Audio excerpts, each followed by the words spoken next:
अभी हम जानेंगे वृत्त के बारे में। वृत्त में क्या क्या होती है। सबसे पहले वृत्त के बारे में हम लोग जानकारी लेंगे। ये एक वृत्त है। वृत्त में बीच में केंद्र होती है। ये एक वृत्त की परिधि है। ये चारों तरफ गोल आकार का दिखाई देते हैं, गोल खुला बनाते हैं। ये एक वृत्त की परिधि है। ये केंद्र है। केंद्र को ओ से सूचित किया जाता है। और यहाँ की यानी कि वृत्त के परिधि तथा केंद्र के बीच की दूरी को त्रिज्या कहा जाता है। त्रिज्या को आर से सूचित किया जाता है। और ये हम लोग का परिधि है।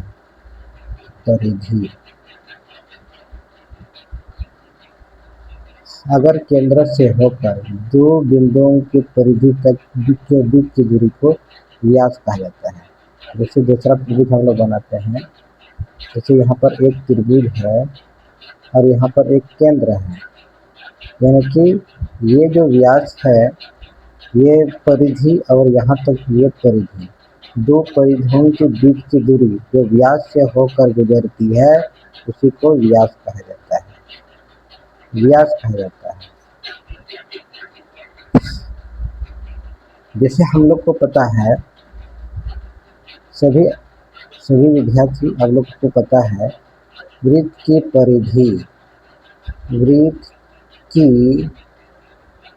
परिधि बराबर 2 पाई आर होती है। ये जो 2 पाई आर ये कैसे बना?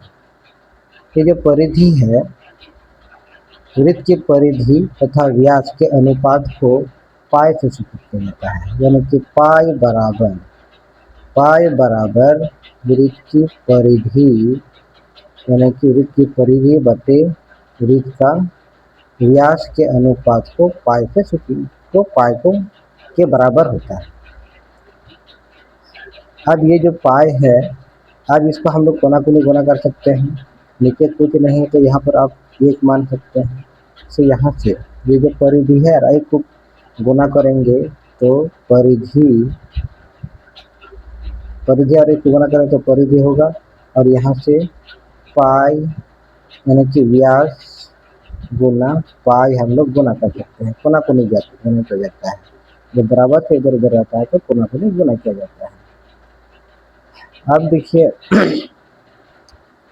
ये जो व्यास है, तो यहाँ से यहाँ तक यानी कि केंद्र से, यहाँ केंद्र है, केंद्र से परिधि के बीच की दूरी को त्रिज्या कहते हैं। और यहाँ से यहाँ भी त्रिज्या है। इसका मतलब दोनों को जोड़ेंगे तो यहाँ पर हम लोग का 2 त्रिज्या होगा।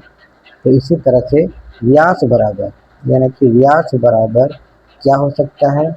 व्यास बराबर 2r लिख सकते हैं, क्योंकि यहाँ पर 0 से यहाँ ये परिधि के बीच की दूरी एक त्रिज्या हो गया, एक r हो गया।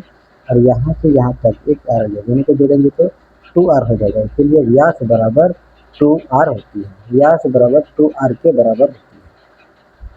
तो इसी तरह से व्यास बराबर हम लोग लिख सकते हैं 2r गुना यहाँ पर पाई है, तो इसको हम लोग इस तरह से लिख सकते हैं 2 पाई r लिख सकते हैं। तो इसी तरह से यहाँ पर वृत्त की परिधि का सूत्र बनाया गया है। वृत्त की परिधि, ये वृत्त की परिधि का सूत्र बनाया गया है 2 पाई r। तो इसी तरह से केवल हम लोग क्या करते हैं, बच्चे सब क्या करते हैं, केवल वृत्त की परिधि हम लोग सूत्र क्या करते हैं, रट्टा मारते हैं। रटना मारने की कोई ज़रूरत नहीं है। आप लोग इसको समझने के लिए कोशिश कीजिए। जब समझेंगे तो आपको कोई रटने की आवश्यकता नहीं पड़ेगी। ठीक है, इस वीडियो में इतना है।